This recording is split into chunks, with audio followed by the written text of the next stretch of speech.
国际新闻，咱来关心俄罗斯17起轰炸乌克兰北部的城市切尔尼戈夫，有造成17个人死亡。另外，英国广播公司 BBC 有报讲，俄乌战争以来，俄罗斯的军方这边已经有超过5万人死亡。看到远远所在乌烟瘴气，为电车内乘客感觉唔着当，甩起飞弹飞过头壳顶。乌克兰北部都市切尔尼戈夫正做俄罗斯上新攻击目标，17遭到轰炸，有人死伤。Наложен турнікет.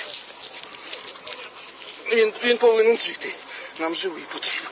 乌克兰官员表示，有几粒飞弹拍中市中心，关键基础设施甲病院受损。俄乌冲突之前，这都市人口30万，这摆攻击是这几礼拜来上地面一摆，为建筑受损，个人受困，病院人员呼吁各界赶紧来关怀。